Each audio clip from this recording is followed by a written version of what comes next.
We're kicking off this deep dive with a major political shockwave rolling through Europe, specifically in Bulgaria. You might have seen the headlines. The Bulgarian government, led by Prime Minister Rosen Zhelyazkov, just resigned. And after less than a year in office, too. Exactly. Yeah. It plunges the European Union's poorest member state right back into, well, a political vacuum. It was a very, very rapid collapse. Zhelyazkov's announcement came last Thursday, and he was being proactive. He resigned just before a scheduled no-confidence vote. One that the opposition had all lined up, ready to go. Right. But to really understand this, we can't just look at it as, some internal parliamentary game. Absolutely not. And what makes this so significant is the forcing function here. Our sources really emphasize that this wasn't some kind of internal palace coup. No. This resignation was basically mandated by this intense popular momentum. We're talking tens of thousands of citizens on the streets. A huge amount of civic energy, yeah. Protesting, demanding accountability, and really challenging what they saw as a government that was totally unwilling to address systemic, deeply rooted corruption. It's the sheer force of that sustained street mobilization that really matters here. So our mission today is to go beneath that headline and, unpack the sources to connect three crucial dots for you. Yep. First, what specific policy failure, and it's a surprising one, a rejected draft budget, actually triggered the breakdown? Right. Second, why corruption has become so intolerable that it's literally driving the young generation out of the country. And finally, how all this instability impacts Bulgaria's immediate, very high-stakes goal of joining the Eurozone. Okay, let's unpack this. A political crisis often has it's a surprisingly mundane starting point, and here was a draft budget proposal. Yeah. What on earth was in that draft budget that made people so angry so quickly? So the immediate catalyst was this proposed 2026 draft budget. And, budgets are usually these very technical documents, right? Dry as dust. Exactly. But the political opponents, and more importantly, the protesters on the street, they saw this one as a vehicle. They argued it was a clumsy, almost cynical attempt to mask rampant corruption. So it wasn't just the numbers on the page, it was the mechanism behind them. Precisely. They believed the budget itself was designed to institutionalize corrupt spending practices, to reallocate funds in ways that, prioritize political favors over genuine public investment. So it just felt like business as usual. It was the definition of business as usual, and that was really the last straw for a public that was already at its breaking point, which is why the anger scaled up so fast. We saw these massive demonstrations culminating last Wednesday, right, with tens of thousands of people rallying all across Bulgaria. We did, and the atmosphere outside the Parliament building in Sofia, the sources paint this vivid picture of a public just boiling over. What were they saying? What was the mood? Protesters chanting resign en masse, holding up signs reading, "I'm fed up." It showed this national exhaustion with the whole repetitive cycle of these short-lived, allegedly corrupt governments. And the government, they did try to defuse it. They withdrew the controversial budget last week. They did. It was a major concession. And you'd think that would be enough to calm the streets, but the sources are clear. The anger just persisted. In fact, it grew even louder. Which tells you everything. The issue was never really about the budget. The budget was just a proxy war. That's the key takeaway here. And Prime Minister Zhelyazkov, he actually recognized this in his resignation statement. He explicitly said they were stepping down because they understood the breadth of the popular demand for change. That's interesting. What was the specific language he used to describe this movement? It's pretty unusual for a leader to frame his own exit that way. It is. He was highly conciliatory, maybe trying to save face or, appeal to a future political role. He said, and I'm quoting here, "People of all ages, ethnic backgrounds, and religions have spoken out in favor of resignation." Oh. And then he added, "That is why the civic energy must be supported and encouraged." It's an extraordinary statement, isn't it? It really is. Yeah. An outgoing leader validating the very street movement that literally just pushed him out of office. It acknowledges the power of the public over the power of Parliament. Mm-hmm. So this whole thing, a technical budget triggering a total political collapse, it forces us to look deeper. Let's talk about those systemic cracks. Why is the anti-corruption sentiment so completely overwhelming in Bulgaria? Well, we have to look at the systemic background, and the international metrics are pretty stark. Bulgaria is consistently listed as one of the lowest-ranking members on Watchdog Transparency International's Corruption Perception Index. They're often languishing right at the bottom of the EU list. Exactly. That statistic is powerful. But what does being ranked that low actually mean for an average Bulgarian citizen day to day? It translates directly to a lack of fairness, a massive loss of opportunity, and just institutional failure across the board. So things like courts, public contracts. Yeah, it means judicial processes are seen as subject to political influence, public tenders are often rigged, state resources are frequently diverted for private gain. This isn't just a political problem, it's like an economic tax on every single citizen. It creates massive, massive distrust. And that institutional failure, it leads to these heartbreaking personal choices. Our sources highlighted the story of a young woman, Gergana Gelkova. Yes, Gelkova, a 24-year-old shop worker. She was at the protest, and she told reporters that she found the widespread corruption had just become intolerable. That word says so much. It does. It reflects the reality for the younger generation, that the system just feels rigged and hopeless. And then she added this really powerful, humanizing detail. Most of her friends have already left Bulgaria. And they're not coming back. Critically, she said they have no plans to return. Just think about that for a second. When your brightest and youngest people choose to permanently leave because they cannot see a future where the system is fair, that is the ultimate indictment of a failing state. It's a huge brain drain. It's not just a political revolving door, it's an active brain drain, costing the country its entire future economic potential.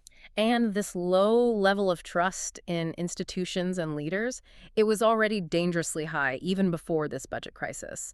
But it was compounded by these immediate economic worries. You're talking about the euro. Exactly. Bulgaria is preparing to adopt the euro, and there is significant anxiety among the population about potential inflation, about prices rising during that transition. You have this economic anxiety around the euro adoption, and you combine it with this historical institutional distrust, and you get, well, a critical mass of outrage. That's it. People are worried about their pocketbooks, and they deeply suspect the current political class of mismanaging that transition for their own personal gain. Which is why the mandate for change was so widespread that even institutional figures started to actively endorse the protest. Which is extremely rare. Last week, the Bulgarian president, Rumen Radev, declared his explicit support for the protests.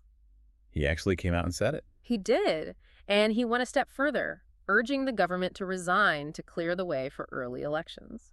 Wow. I mean, when the head of state aligns himself with the people demanding the removal of the sitting government. It signals the crisis has moved beyond standard politics and has become a national demand. That's an extraordinary move. But it does raise a key question. If the president supported them and urged resignation, why didn't the opposition just push through the no confidence vote? Why let Zhelyazkov preempt it? Well, it really speaks to the recognition that the government's ability to function had just completely eroded. The resignation, even if it was preemptive, it provided a cleaner, faster path to dissolving parliament and getting to new elections. A quicker reset button. Arguably, yes. A quicker reset than a drawn-out no-confidence battle might have been. Okay, that brings us to our third and really critical segment. How this current upheaval fits into Bulgaria's recent political history. A history of, let's be honest, absolute chaos, and what it all means for its major geopolitical commitments. If we connect this to the bigger picture, you see a really disturbing pattern of profound instability. Bulgaria has gone through a staggering 7 snap elections since massive anti-government protests first flared up in 2020. 7 elections. Ooh. In 4 years, you could practically schedule your calendar around government collapses. It's nearly impossible for any bureaucracy to function under those conditions, regardless of the corruption level. It's just an exhausting political cycle that makes any kind of sustained policy work almost impossible. And we should remind everyone about the political figures at the heart of this recurring cycle. Specifically, the former 3-time premier, Boyko Borisov. That's the key connection. The 2020 protests were specifically targeting Borisov's long-serving government, which was heavily scrutinized over corruption allegations. And the link to the current crisis is? It's direct, and it's crucial. Borisov's center-right party, GERB, actually topped the most recent election last year. So the protesters saw this new coalition, which only took office in January, not as a fresh start, but as the old guard, tainted by those 2020 allegations, just cycling back into power in a different disguise. Precisely. Their return, combined with this new budget controversy, it just immediately refueled that anti-corruption fervor and led to this collapse. It demonstrates a fundamental inability to escape the shadow of past corruption allegations. Leading to this rapid, unstable cycle of coalition formation and dissolution where no government can achieve public legitimacy. Exactly. And yet, despite this overwhelming domestic chaos, the country is still marching toward this massive international milestone. The Eurozone. Right. Bulgaria is the EU's poorest country, and it is due to join the Eurozone on January 1st. This puts the current political instability under a crucial international spotlight. And the challenge here is immense. Adopting the euro requires deep structural compliance. It's not just about economic metrics like low inflation. It's institutional stability, banking union compliance. And crucially, demonstrating judicial independence and anti-money laundering effectiveness. These are all technical mandates that are really, really difficult to fulfill when your government is collapsing every few months. So, given that requirement for stability, what does this domestic political chaos actually mean for the Eurozone timeline? Is the whole adoption now in jeopardy? You know, surprisingly, the source material provides a level of calm reassurance here. Really? Yeah. Despite the government's sudden resignation and all this political uncertainty, the Eurozone adoption is still widely expected to proceed as planned. How is that possible? Why the confidence? How can such a critical international commitment continue when the political foundation beneath it keeps cracking? Well, because the process of Euro adoption is so deep-seated, it's tied into structural reforms that are overseen by international bodies, and they're primarily driven by, well, technocrats and the central bank. So it's happening on a different track almost. You could say that.